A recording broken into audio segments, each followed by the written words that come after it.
काय निघालात? म्हणजे लोहमार्ग, वायुमार्ग की नुसताच मार्ग? नानासाहेब पोट्याला सांगितलं गाडीचं तिकीट काढा, त्यानं विमानाचं काढलं. फालतूचा खर्च. आता तुम्हाला अर्जंट मध्ये जायचं होतं ना, विमानानं पटकन पोचाल. अगं हो, पण त्या विमानाचं काय खरं आहे का? कधी कधी आज निघतं आणि उद्या पोचतं ते विमान, काही भरोसा नाही त्याचा. तू काही निरोप द्यायला आलीस की त्यांना घाबरवायला? हा? नाही, काळजीपोटी बोलते हो मी. बरं बरं बरं. हे बघ, आता आपण जास्त नको बोलत बसूया. काय त्याची निघण्याची पण घाई आहे. हा बर. Happy journey. प्रवास सुखाचा होऊ दे. पोहोचलात की फोन करून कळवा. हो हो नक्की आणि पुढच्या वेळेला येताना जरा जास्त वेळ काढून या. नक्की नक्की. आणि मी काय म्हणतो नानासाहेब, पुढच्या वेळी आम्ही आलो ना की परत जाताना तुम्ही आमच्या सोबत या नागपूरला. मस्त संत्र्याच्या बागेत राहा 8 दिवस आणि बिलकुल शुद्ध ऑक्सिजन. ऍसिडिटी गायब नानासाहेब तुमची. ओके बाहेर या ना. आजोबांच्या पाया पड. अरे बाबा सुखीरा. आजीच्या. बस बस बस बस राहू दे, खूप मोठा हो. अथर्व ठीक आहे बाबा. बाबा पैसे नका देऊ. अथर्व पैसे घ्यायचे नाहीयेत.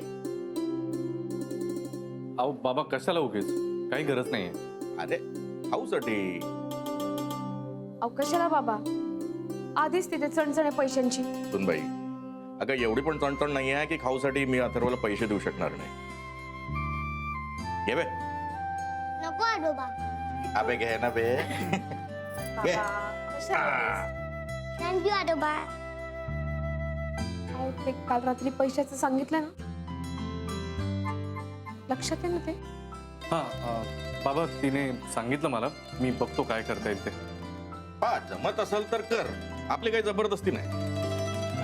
असं काऊन बोलून राहिले तुम्ही? काऊन नाही होणार? जमन त्यांना, ते देतील. तुम्ही काळजी नका करू. बाबा चला निघूया का? हो हो चला चला चला. नाही म्हणजे इकडे 1 तास आधी रिपोर्टिंग असतं ना एअरपोर्टला, हो सो उशीर नको व्हायला उगीच. हा मी ड्रायव्हरची व्यवस्था केली आहे, तो सोडेल तुम्हाला. हो? तुझं नाही जमत का? नाही ते माझी महत्वाची मीटिंग आहे ना, पण मी दुसऱ्या गाडीची व्यवस्था केली आहे, तुम्ही काळजी नका करू. निघायचं का? उशीर होईल. बाबा नमस्कार कर. सुखी रबर. सुखीरा नमस्कार. सुखीरा बाळ.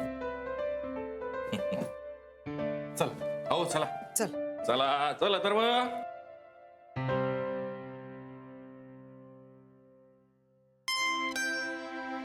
काऊन ग? रडते काऊन? तुम्ही आलात की खुशी होते, निघालात की कालवा काल होते पा मनाची. असं वाटतं की तुम्ही जाऊच नाही, कायम राहावं इथे. भयाडच आहे नुसती तू पण. आम्ही का कायमचं जाऊन राहिलो का? येते ना पुन्हा. मी सांगितलेलं लक्षात आहे ना? चांगलं लक्षात ठेव बरं राधिका. नको स्वतःला कोंडून घेऊ या घरामध्ये. जरा बाहेर पड, दुनिया बघ. हे पाय राधिका, मी एवढं शिकले, डीएड झाली, नोकरी केली, पण काही फायदा झाला का? काहीच नाही. आयुष्यभर रांधा वाडा उष्टी काढा हेच करत राहिले. आज माझ्या नावाने रगड पैसा जमा आहे बँकेमध्ये असं हे म्हणतेत. असेलही, पण किती किती पैसा जमा आहे हे पाहायला ते बँकेचं बुक लागते ना, त्याचा नंबर लागते का नाही? तो तर कधी मी मागितलंच नाही आईच्याकडे. छान छान पर्स घेऊन मिरवते आईच्या सोबत कुठे कुठे, पण पर्स मध्ये माझ्या पैसे राहते का? 1 पैसा नाही राहत. हे देत नाही असं नाही बरं, पण मीच मागत नाही. सवयच नाही लावून घेतली ना मी तुझ्यासारखी. आणि मला माहित आहे फक्त मीच नाही काही, आज या जगामध्ये 60-70% बायका हेच जीणं जगतेत. आपलं सगळंच नवऱ्यावर सोपवते आणि मग ना या वयामध्ये अशी हुरूर लागून राहते की आपण आपलं असं काही जगलोच नाही. आपलं काही अस्तित्वच नाही राहिलं या दुनियेमध्ये. जे काही आहे ते सगळं दुसऱ्याच्या भरोशावर. मग आपल्यालाच वाटून राहते की आपली काही किंमतच राहिली नाही या जगामध्ये. बघ बाई राधिका, दुनियेतली कुठली पण सासू सुनेला असं उपदेश देणार नाही, पण मी देते. मी सांगते तुला, संसारामध्ये राहा, सगळं कर संसारामध्ये, पण जरा बाहेरही पड. बघ दुनिया कशी आहे. तुझी अक्कल, तुझी हुशारी, तुझं शिक्षण वाया जाऊ देऊ नको बाई.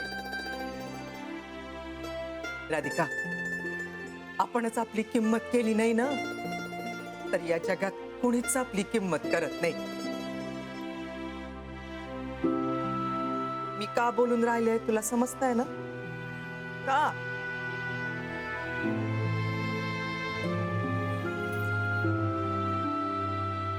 सांभाळ.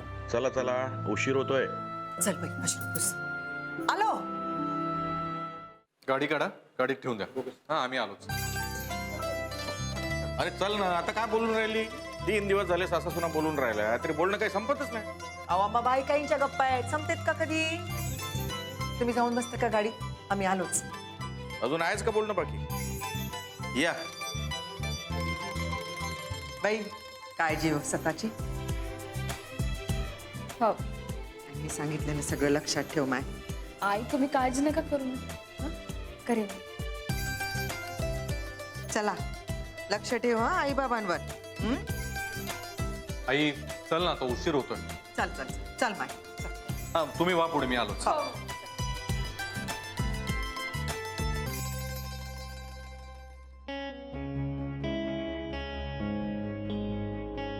Hi darling. येस येस, आत्ताच केले ते. हो नाही, मी कॅब करून निघालोय. तुला पिकअप करायला येतो. Okay, of course. Bye, love you.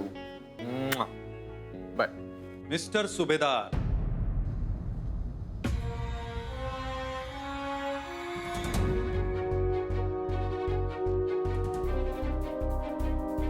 Mister Gupte,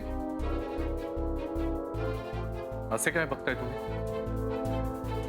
नाही, जाणून घेण्याचा प्रयत्न करतोय की काही माणसं अशी कशी काय जगू शकतात की त्यांना असं वाटत असतं की आपल्या आजूबाजूला जे काही चाललंय ते कुणाला ठाऊकच नाही.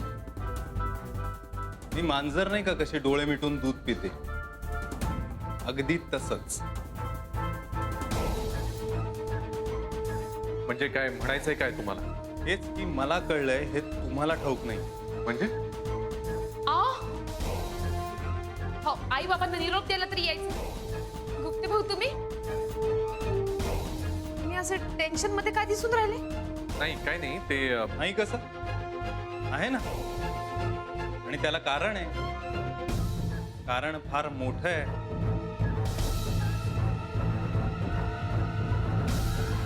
याला शनायाचं माहिती झालं की काय? त्याने काय ऐकलं तर नाही ना?